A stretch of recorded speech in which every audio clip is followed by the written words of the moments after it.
பகுதி 3 அத்தியாயம் 5 தாக்கியவர்கள் மூர்க்கர்கள். தாக்கின இடம் உதவி தென்படாத இடம். நேரம் உதவி லேசில் கிடைக்காத நேரம்.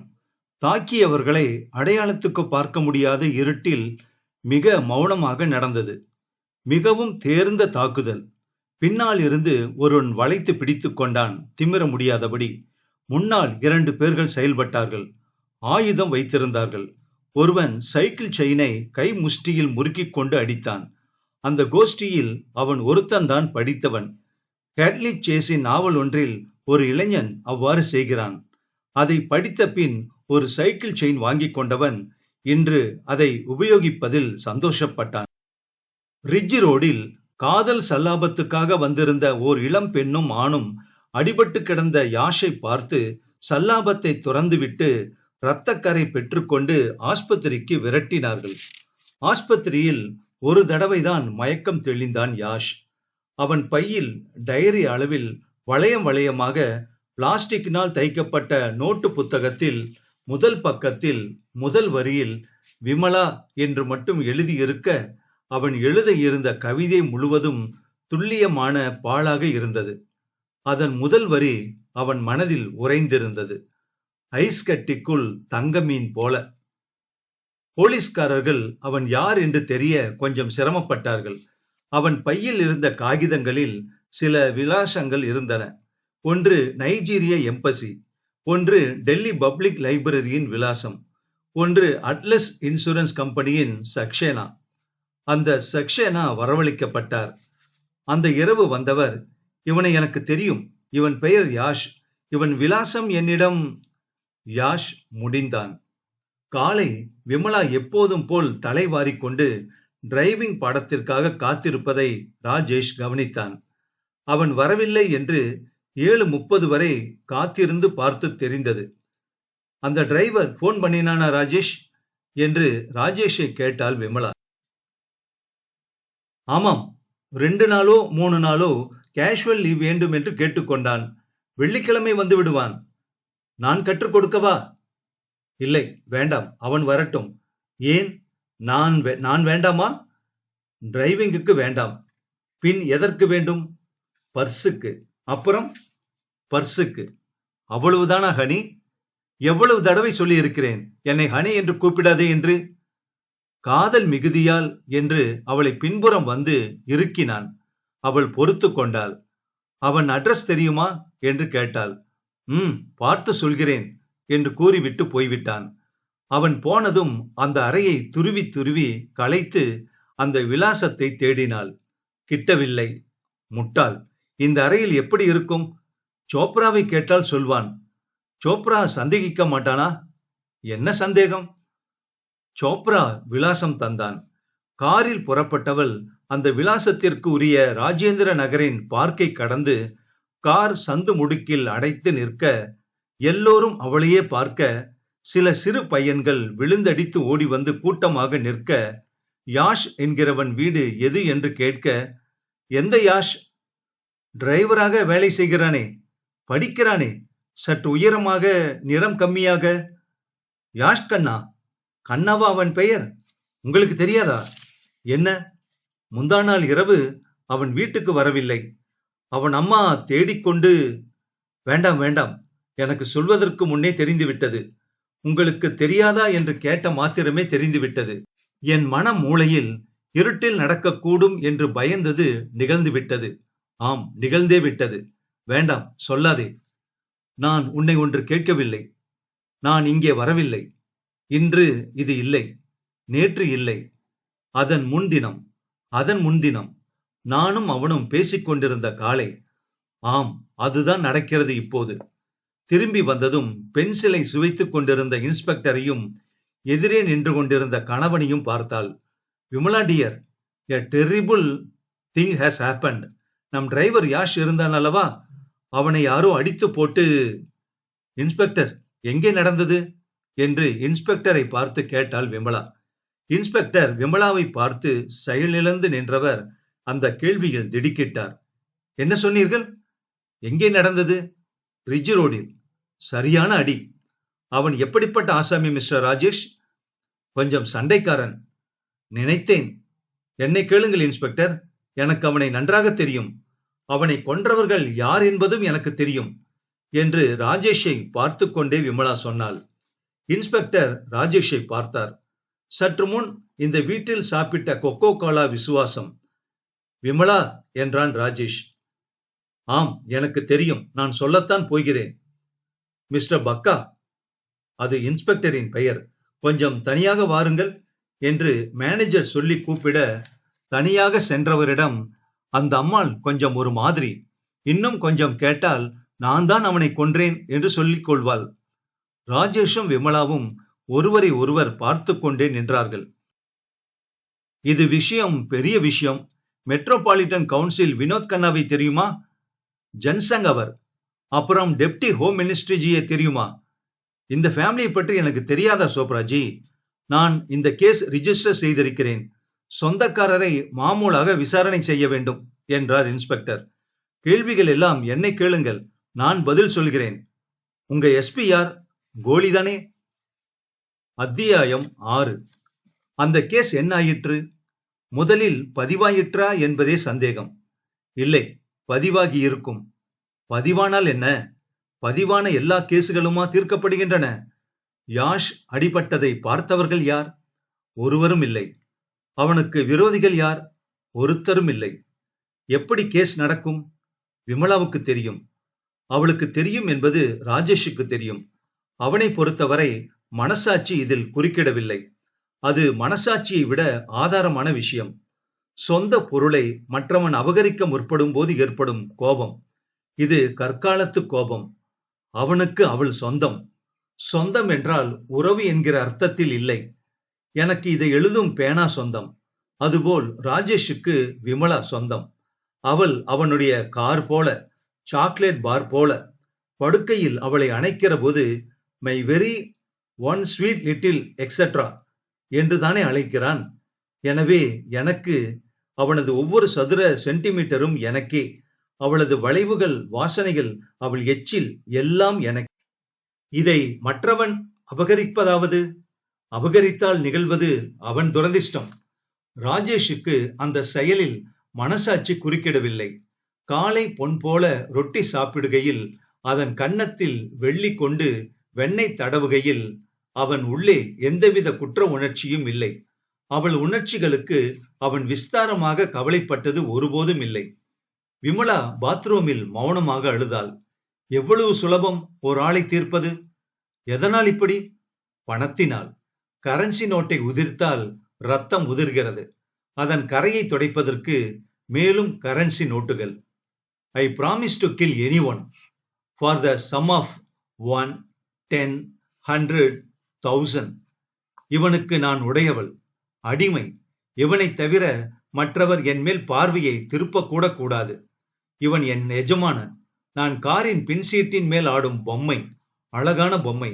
இவன் வாங்கிய பொம்மை. இல்லை. அன்று இரவு 8 அல்லது 8:30 மணிக்கு ஹலோ டார்லிங் என்றாள் விமலா. ராஜேஷ் சற்று ஆச்சரியத்தில் வீக்லியை தவறவிட்டான். என்ன செய்கிறாய்? வா. எங்கே?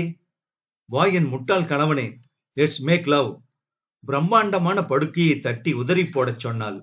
உதறி தலையணை உரைகளை மாற்றச் சொன்னாள்.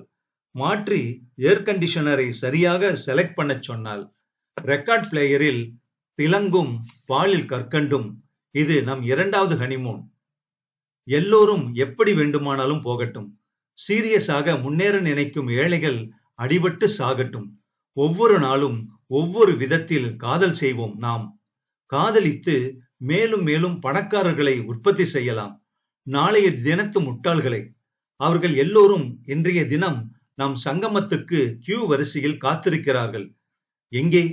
நம்மை சுற்றியுள்ள காற்றில் பாஸ்பரஸாக, இரும்பாக, மாலிக்யூல்களாக நம் RNA DNAக்களின் நடனத்துக்காக காத்திருக்கிறார்கள்.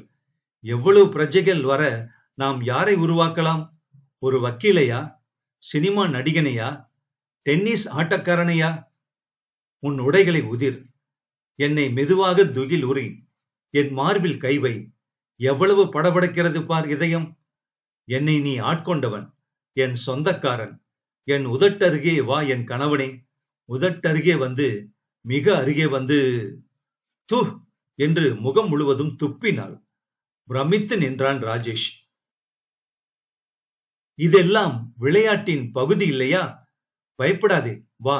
நான் சிறிது ரத்தத்தை சமாளிக்கும் போது நீ என் உதட்டின் ஈரத்தை விரும்ப மாட்டாயா? வா என் அருமை கணவனே, எதிர்காலத்திற்கு நாம் செய்யும் கடமை. Vimala, are you alright? ஏன் விருப்பமில்லையா?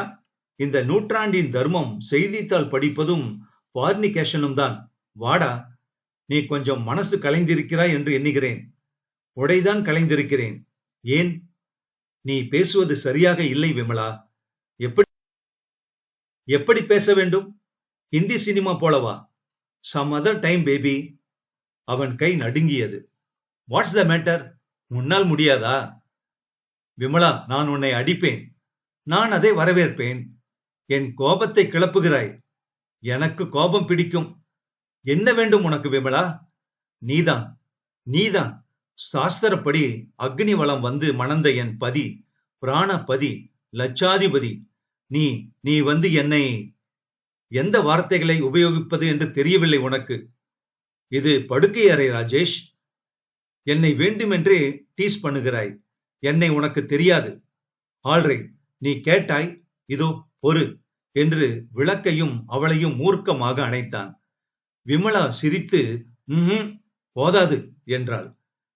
கென்னடி, ஆம் அவர்தான். அதே கலைந்த தலை, அதே சிரிப்பு, அதே குரல். உங்களை மிக அநியாயமாக கொன்றுவிட்டான் என்கிறாள். என்னை பார், எவ்வளவு திடமாக இருக்கிறேன், எவ்வளவு பரிமாணமாக இருக்கிறேன். நானா செத்து போவேன்? பின் டல்லாஸில் வெடித்த துப்பாக்கி?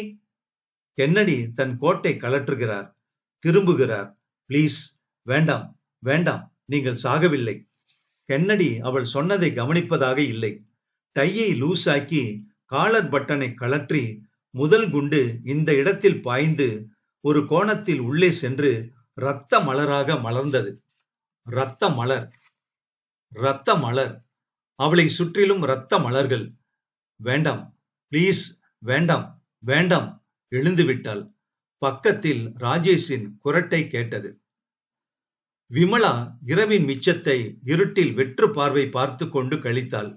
விடியும் வரை அவளால் துல்லியமாக யோசிக்க முடிந்தது. பக்கத்தில் தூங்கிக் கொண்டிருந்த கணவனை பார்த்தாள். இப்போதே இங்கேயே இவன் எழுந்திருப்பதற்குள் இவன் கழுத்தை நெரிக்கலாம் என்று தீர்மானித்தாள். ஆனால் உடனே அதை நிராகரித்தாள். மெதுவாக எழுந்தாள். சப்தமில்லாமல் அலமாரியை திறந்து சில கரன்சி நோட்டுகளை மார்பில் மறைத்து கொண்டாள். தலையை சரி செய்து கொண்டாள். மற்றவர்கள் தூக்கத்தின் மத்தியில் வீட்டை விட்டு வெளியே வந்தாள். வெளியே வந்து டாக்ஸி ஸ்டாண்டுக்கு நடந்தாள்.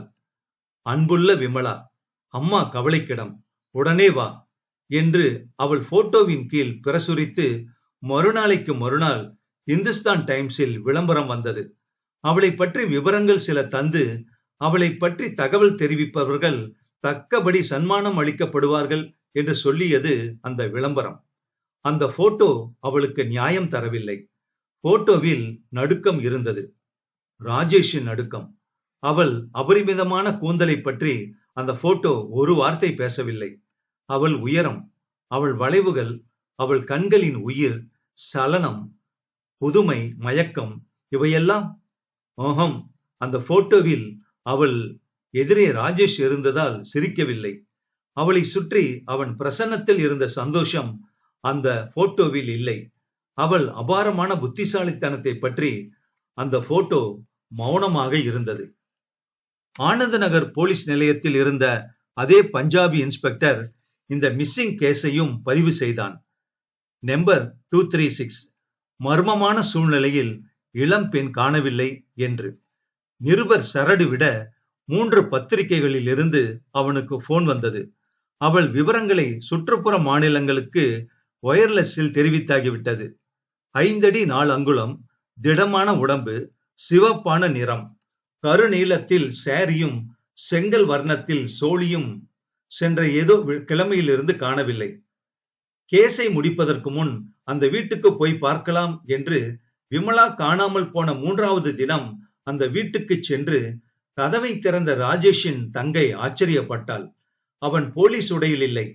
அவள் போதுமான உடையில் இல்லை. நான் போலீஸ் என்றான். ஓ, ஹலோ ராஜேஷ் என்று அழைத்துக் கொண்டே உள்ளே போனாள். வந்த ராஜேஷ் வணங்கினான். இத்தனை தினங்கள் ஆகியும் ஒரு விவரமும் தெரியாதது பற்றி வருத்தப்பட்டான். அவனுடைய தவிப்புகளையும் அலைச்சல்களையும் 3 நாள் தாடியில் சொன்னான். எனக்கு புரியவில்லை. அவளுக்கு போவதற்கு இடம் ஒன்றும் இல்லை, போவதற்கு காரணமும் இல்லை. ரொம்ப அப்ரப்டான நடத்தை. இன்ஸ்பெக்டருக்கு இரண்டும் சேர்ந்து 4வது புரியவில்லை. புரிய மறுத்தானா தெரியாது. இதை தனி கேஸாகத்தான் மதித்தான். சில தினங்களுக்கு முன் இதே வீட்டில் ஒரு டிரைவர் அடிபட்டதை விசாரித்தோமே. உங்கள் மனைவி எப்படிப்பட்டவர்? எப்படிப்பட்டவள் என்றால் சென்சிட்டிவ் ஆர் நெர்வஸ்? ஆஹம், மிகவும் சாந்தமானவள், நிறைய படித்தவள், புத்திசாலி. அப்படியா? பிறகு? நாங்கள் சந்தோஷமாக இருந்தோம். எங்களிடம் எதுவும் சண்டை ஏற்படவில்லை. பணம் ஏதாவது குறைந்ததா? நான் அதை கவனிக்கவில்லை. துணிமணிகள் ஏதாவது கலைந்திருக்கிறதா? அவர் ஏதாவது எடுத்து சென்றுள்ளாரா என்று தெரிய வேண்டும். வித்யா என்று தன் தங்கையை கூப்பிட்டான். வித்யா அப்போது முழுவதும் உடுத்தியிருந்தாள். வித்யாவை கேட்டான். அவள் சொன்னாள். இன்ஸ்பெக்டர் சிரித்தான். இன்ஸ்பெக்டருக்கும் வித்யாவுக்கும் ஒருவித சிநேகம் ஏற்பட்டு அது சென்ற திசை நம் கதைக்கு தேவையில்லை. ஆனால் அந்த வீட்டை விட்டு வெளியே வரும்போது அந்த திருமணம் ஆகாத இன்ஸ்பெக்டர் மூக்கு நுனி, காது நுனி எல்லாம் சிவந்திருந்தது. காரணம் காதல். இந்த நாவல் அடுத்த பகுதியில் தொடரும்.